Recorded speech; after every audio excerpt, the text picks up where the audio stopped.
Oke guys, jadi kali ini kita berada di sebuah museum Kosan Aji Purworejo.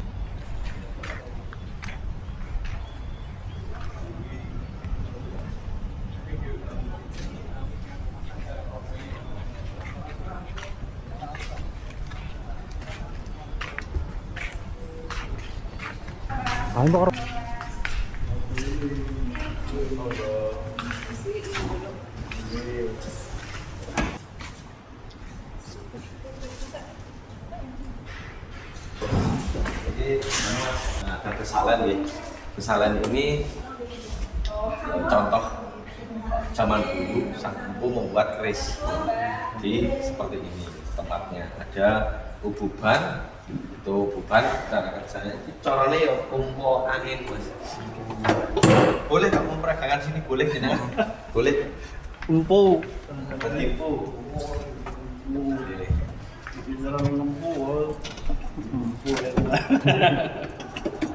Terus ada bahan-bahannya keris. Sini mas boleh. Bahannya keris ada ini, ada besi baja, ada bahan pamor. Nah nanti bahan pamor sama besi baja itu dipanasi di ububan mas. Di sana terus ditempa, nanti ditempa di paron. Di paron memakai palu. Nanti terus ditempa jadi bilah keris seperti ini. Ini contoh kerisnya. Nanti kalau koleksi kerisnya ada di koleksi. Ini ada ruang koleksi keris museum. Ini tangguhnya Majapahit. Tangguh itu era pembuatan. Oh, tangguh. Iya, era pembuatan. Tahun pembuatan ini zaman Majapahit. Ini asli mas, semua asli, masih kita rawat. Nah ini ada warongko. Warongko itu padai keris, umai keris. Ini namanya warongko. Nah, ini birah kerisnya. Nah, warongko.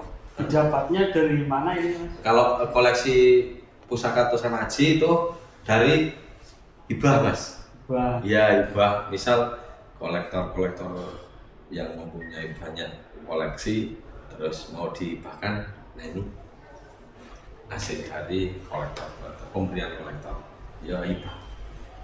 Nah warongko juga ada dua macam mas, ada gayaman sama padran. Kalau gayaman contohnya seperti ini, gede, nah padran lancip. Ya, kalau ini Surakarta mas, ciri khasnya Surakarta orang gayaman Yogyakarta. Bedanya ada. Ya, nggih ngoten bedane. Terus keris nggih enten dua macam, keris lurus kalih keris luk. Keris luk niku sing ngaten iki. Keris sing berkelok-kelok. Nggih. Ini keris yang berkelok-kelok ini namanya keris luk. Dan kelok-keloknya itu semuanya ganjil, nggak ada yang genap. 1, 3, 5, 7 sampai 13. Kecuali patah atasnya atau kena korosi itu bisa jadi genap. Cara menghitungnya dari depan lekuan depan 1, 2, 3, 4, 5, 6, 7, 8, 9, 10, 11, 12, 13. Lu 13 nggih. Paling panjang 13. Paling panjang 13. Nggih. Untuk membedakan tahun ada ciri khususnya nggak? Ada ciri khususnya mas, dari besi juga kelihatan mas. Dari nanti tim register museum sama tim ahli cagar budaya bisa dari bilah kerisnya itu bahannya kelihatan. Tangguh Majapahit, tangguh itu tahun pembuatan. Ya. Dapur itu keseluruhan nama keris, Tilam Sari dapurnya. Nama keris, pamornya kulit semongko, kados kulit semongko nih, blirik-blirik ngoten nggih. Tangguh era pembuatan warongko gayaman. Next. Yuk, jadi ini yang tajam itu sisi bawah, kaya bendu. Cara kerjanya biar gue nyabet ngoten. Pedang sabet. Pedang sabet ya, nek sing pedang luwuk ini pedang luwuk seperti ini. Ya sama kayak pedang sabet itu sama mas. Neng jengate sing beda ngarepe. Jengat karo pedun ngoten.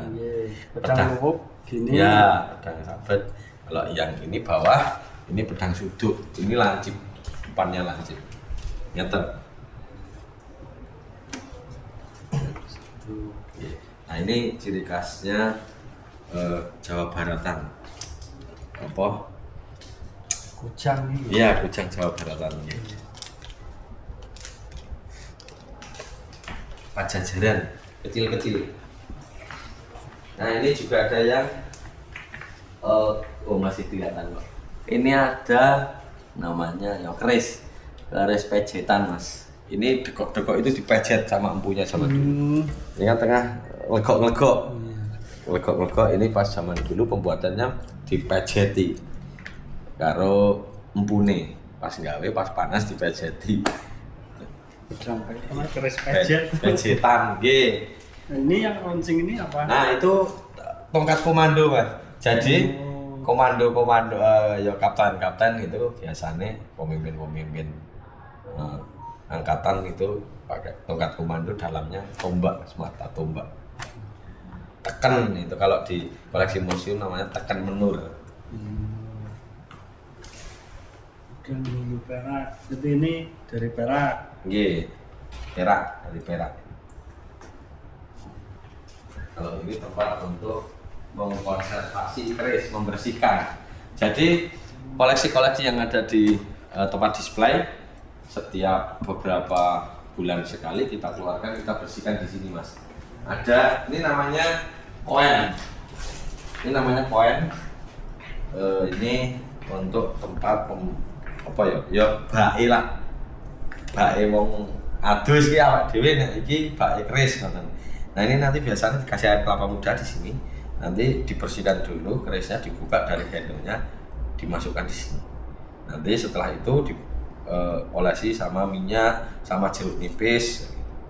Kalau fungsinya air kelapa sama fungsi jeruk nipis. Nah, itu untuk mengurangi karat, Mas. Kalau pakainya air keran, itu kan air keran udah banyak sekali mengandung zat besi, maksudnya masih gampang kan untuk menambah karat malah. Kalau air kelapa muda kan masih murni, gitu. Terus kalau nanti ada minyak itu untuk pengurangan karat. Nanti ada lagi warangan. Kalau warangan tidak kami lihatkan karena itu Mas, bahan kimia yang berbahaya. Itu contohnya itu yang di bawah, yang di botol itu warangan. Bahan kimia. Iya, bahan kimia itu untuk mengeluarkan gambar atau motif keris. Pamor, untuk mengeluarkan motif pamor. Ini yang sudah selesai dibersihkan. Iya, ini Mas, ini nanti hasilnya ini seperti ini. Nih, ini udah dibersihkan. Ini habis di konservasi. Putih, jadi kelihatan putih. Bersih. Tapi kalau cuacanya mendung kayak gini nggak berani, Mas. Harus panas. Nek nggak panas nggak berani. Bedanya apa? Kalau seperti ini mendung atau hujan itu untuk pengeringan susah, Mas. Iya, itu pengeringannya susah. Makanya nggak berani kalau pas posisi mendung. Kita ke ruangan belakang.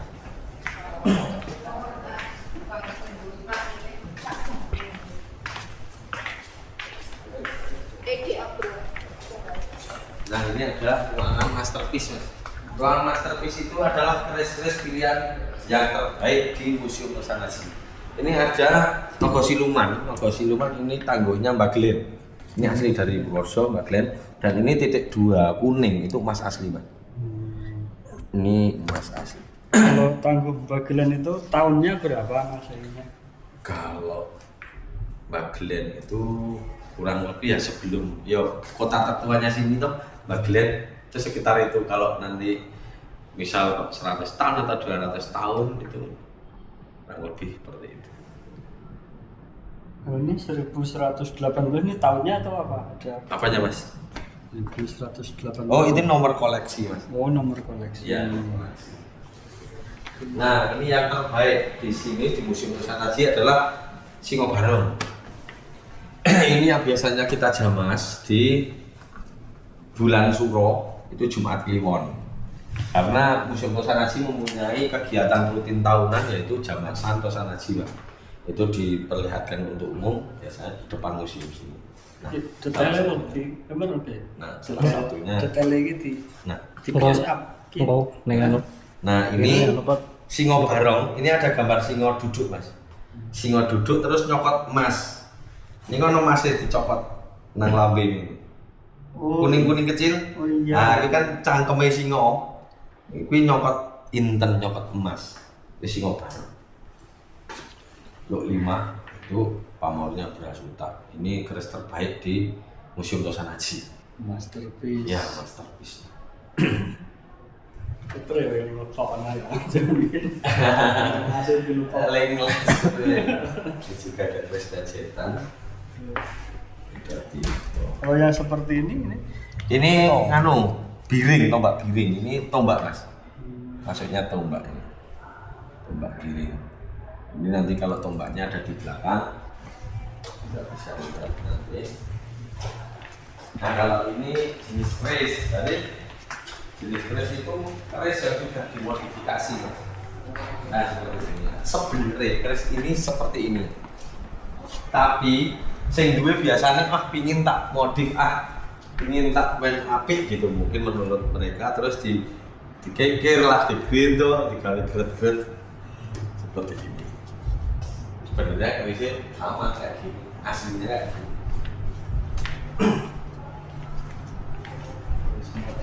Ya, keris modifan. Ini ujung tombak. Ya, ini ujung tombak, Mas. Ujung tombak ini seperti ini.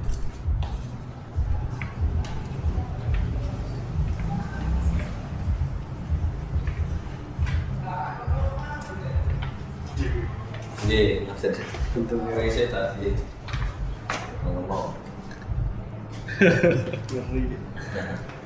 Ya mungkin kalau zaman dulu untuk senjata nih, Mas, untuk senjata tempur mungkin dibikin seperti ini, kalau masuk keluar pasti bedel apa gitu kalau zaman dulu mungkin. Nah kali seperti ini. Bentuknya lebih besar. Iya, ada ruangan interaksi sama penduduk, boleh bermain. Kalau sama anak-anak biasanya itu latihan gamelan atau permainan tradisional, ada mulai gangsing.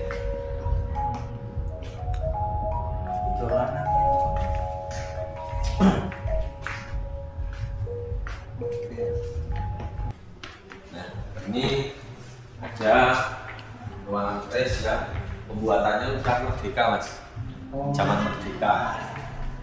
Kemerdekaan namanya ya, masih muda. Ini lebih kelihatan sekali. Ekspresi cepat apik karena bentuknya. Nogo kikik kirik. Kirik ini kan hasil jagung. Ana buntute ya. Engko neng anu ning. Men ki pembahasannya engko anu ning. Iya. Nanti keliling melih bebas. Keliling eksplor lagi sendiri bebas. Terus baru. Iya, ini keris baru. Naga Sasro. Maksudnya Naga Sasro gambar depannya ini. Ya, Naga Sasro gambar depan. Cara bahasanya apa sih gambar depannya ini? Cara istilahnya. Istilahnya itu nganu sih, Mas. Caranya ki apa ya, kemaremane wong wah tak gawe Naga Sasro bentuk naga. Main apik gitu loh. Jadi untuk menamai, berarti ini ya gambar Iya. depannya masing-masing. Biar jenenge tadi Naga Sasro. Umang Jimpe. Yang TV itu orang bertapa ukuran. Ini kan gambar wong, Mas, wong topo ini. Oh. Bokong-bokongan lah caranya. Nagaraja. Nah, kalau Naga Sasro sama Nagaraja beda, Mas. Nek Nagaraja ana mahkotane dhuwure sirah. Dhuwure ndase ana mahkotane. Ini emas yang kuning Itu ini. bukan. Kuning yang biasa itu.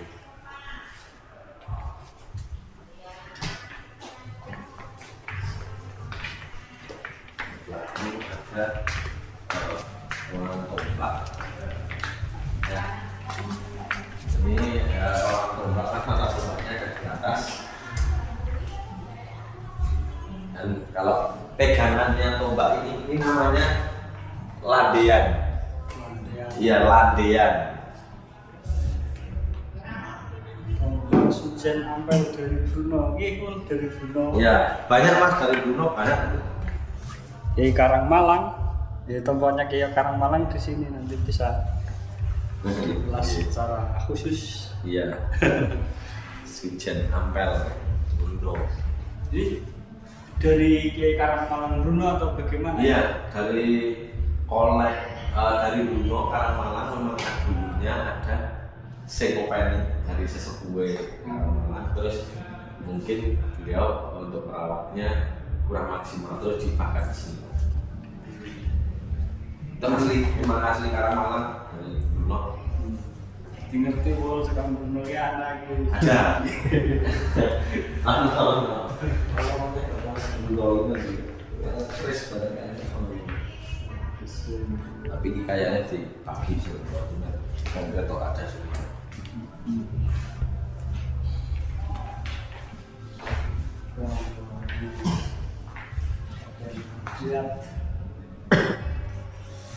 Berapa jumlah koleksi keris? Kalau koleksi keris di sini ada 1.286.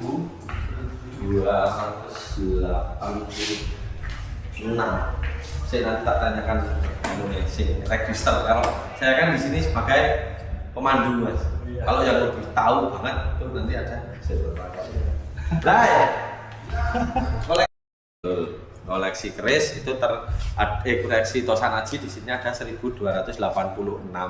Itu terdiri dari keris, tombak, pedang, kudi ada, kujang, terus ada yang kecil-kecil menur ada, itu nanti di depan boleh kita lihat koleksi yang di digital.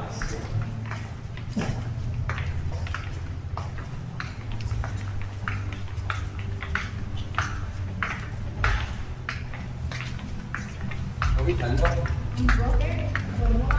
Ini ada koleksi pengenalan digital lah, digitalisasi, jadi merah modern. Ini boleh pencet sini, nanti pusakanya ada di tembok, nanti tinggal pencet aja, milih, nanti keterangannya ada di sana.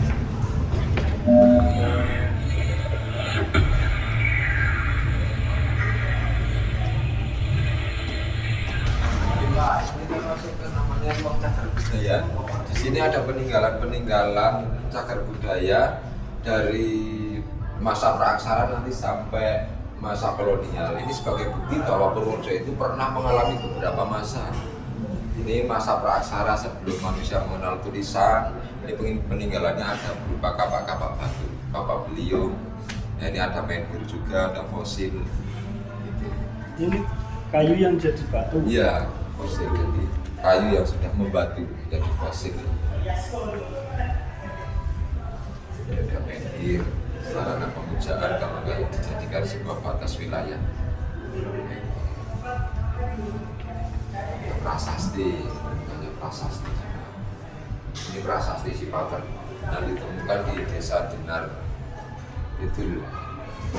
Ini pas ditemukan itu menjadi umpak masjid, sapa masjid. Karena dulu nggak tahu tuh, dulu nggak tahu. Terus ada yang tahu ini prasasti bersejarah. Ini juga sudah patah. Isinya apa ini? Ini menurut kajiannya itu ini tentang sistem pengairan di daerah Bagelen sana, sistem irigasi. Tahunnya ada tahunnya. Tahun. Kalau tahunnya itu enggak, pas kajiannya belum ditemukan secara pasti tahunnya berapa. Tapi zaman penulisannya aksara Jawa kuno, zamannya Dyah Balitung. Ini prasasti apa? Ini prasasti Lugu, ditemukan di desa Lugu. Butuh kecamatan. Ya, prasasti Lugu, tapi ini juga sudah, soalnya pas ditemukan terpendam dalam tanah, jadi ininya tulisannya sudah enggak sudah nggak kelihatan. Terus ini ya ditemukannya itu Arta Masiwa Parwati yang di Gua Seplawan, tapi ini replika saja, aslinya di Museum Nasional sekarang. Kayu Ini Arahiwa, ya. Ini juga replika yang asli di Museum Nasional. Jadi di Museum Tasanaji yang replika cuma ada 2, ini sama Arta Mas sama apa ini Prasasti Arahiwa. tapi skalanya sama, skala ukuran. Kalau ini sama persis, kalau ini beda mas, ini lebih gede. Aslinya itu cuma segini. Oh, Iya. Aslinya besarnya cuma segini. tapi kan emas. Mas, ya 1,5 kilo. 1,5 kilo. Oke. Nah, ini sudah masa klasik Hindu Buddha yang ditemukannya arca-arca dewa-dewa, Dewa Wisnu, Dewa Siwa, Agastya, Lingga dan Yoni. Ini lingga yang panjang-panjang ini. Jadi ini lebih muda dari yang sana. Iya. Di masa Hindu Buddha. Hindu Buddha masuk ke Purworejo, orang-orang banyak agama Hindu itu kan begini, apa namanya, percaya sama arca-arca sebagai sarana-sarana pemujaan seperti ini Lingga dan Yoni. Lingga itu sosok laki-laki, Yoninya perempuan, Dewa Siwa dan Parwati. Kalau penemuan purbakala itu yang banyak di mana? Biasanya di Bagelen, ya pokoknya yang Bagelen, Kaligesing, Gebang, yang lereng-lereng wilayahnya itu banyak lereng-lereng dataran tingginya seperti Bagelen, area Gebang sana. Tapi ini yang ditemukan di sini itu yang Purworejo semua, dari maksudnya di Kabupaten Purworejo.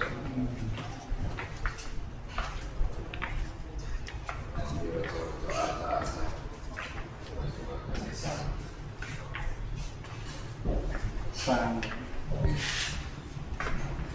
Ini ditemukan di mana ini? Di sekitaran sini. Kalau ini di sini di komplek ini Pendopo Purworejo yang ini. Kalau ini di Purwosari sana, Purwodadi, Desa Purwosari, Purwodadi yang ini. Ini di pekarangan orang. Di halaman di pekarangannya milik warga itu. Terus sama warga itu yang punya pekarangan diserahkan ke pemerintah. Nah, di sini ditaruh di museum. Dulu kalau di sana sebelum ditaruh sini ini dipercaya banyak sesajen-sesajennya masyarakat sana. Tempat persembahan malah. Iya, bisa di pekarangannya orang itu. Masih hidup sih orangnya yang punya pekarangan itu. Oh. Sekarang. Berarti belum lama lah ini, maksudnya diserahkan ke sini. Dulu sering disajeni. Islam. Ya, ini sudah masuk masa Islam kolonial, zaman Belanda sudah masuk ke Indonesia, dan pernah dijajah Ini apa? Belanda. Ini namanya botol gin, tulisannya GIN. Ini tuh botol minuman keras zaman Belanda. Oh. Ini bahannya dari porselin. Ini ditemukan pas membangun Puskesmas Kutoarjo. Ini ditemukannya 57 botol yang di dalam tanah. Masih ada yang isi. Udah nggak ada. Jadi tidak kosong. Kosongan semua. Iya. Mungkin tutupnya kan organik sih ya. Iya, biasanya kan tutupnya kayu ini. Oh, bahan organik yang laku. Iya. Ini botol zaman Belanda. Kalau kawa-kawa. Iya. Awal-awal zaman biyen. Kunci. Ini yang batu Ini gong. batu gong, iya. Batu gong itu sama untuk sarana. Biasanya dikasih sesajen-sesajen. Dari mana ini? Ini itu yang dari Kaligesing ya ini. Jadi buat gamelan atau cuma buat? Enggak, ini sembahan. Kalau enggak itu buat apa namanya? Sokot tiang itu loh mas. Nanti siangnya masuk ke sini tuh. Umpak. Ini umpak.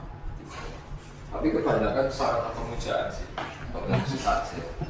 Oh ini tadi. Ya ini, ya. Tabungannya ini. Hanya 57 botol temukannya itu jumlah. Puskesmas Sumarjo berarti belum lama itu semuanya. Iya, belum lama. Maksudnya ya sudah tahun 90-an lah. Hampir mendekati tahun 2000. Ini dari gua mana Stalagmit. Ini ada yang dari Sepawan, ada yang dari macam-macam sih. Tapi bukan stalagmit. kristal. Iya. Di kristal lewat laut. Wah, Uang koin Belanda. ini cincin atau apa Pak? Ini bekas lonceng mas. Ini kelinting-kelinting itu, Oh. kelintingan tapi sudah pecah-pecah begitu. Ditemukan. Koin VOC gitu. Ya, koin Belanda. Ya, kalau itu yang di Kaligelaga itu Gua Lawang dan Gua Lawang sama Silumbu, itu juga merupakan cagar budaya. Jadi di Purworejo ini kan banyak beberapa bangunan cagar budaya dan situs cagar budaya di Gunung Undang-Undang. Seperti yang tadi di foto-foto itu kan yang bangunan cagar budaya sudah ditetapkan menjadi bangunan cagar budaya dan situs cagar budaya. Ya termasuk Gua Silumbu, Silawang. itu tahunnya, enggak tahunnya berapa kira-kira Lawang dan Silumbu itu? Aduh, kurang paham nih kalau yang sana yang cagar budaya itu. Itu lebih tua. Itu ya. Soalnya belum ada lagi tidak ditemukan prasasti juga kan? Iya. Ya itu bingungnya pas kita kajian ke sana itu nggak ada prasastinya itu ya. Belum tahu barunya tahun berapa itu. Pembangunannya guanya itu jadi seperti itu. Mungkin lebih tua mungkin bisa Mungkin, jadi iya. ya. Belum ada arca juga kan? Iya. Lebih tua lagi. Ini coba Pol. Iya Pol, matur Pak. Oke. Makin Siap. Monggo dilanjut kalau mau Oke. video.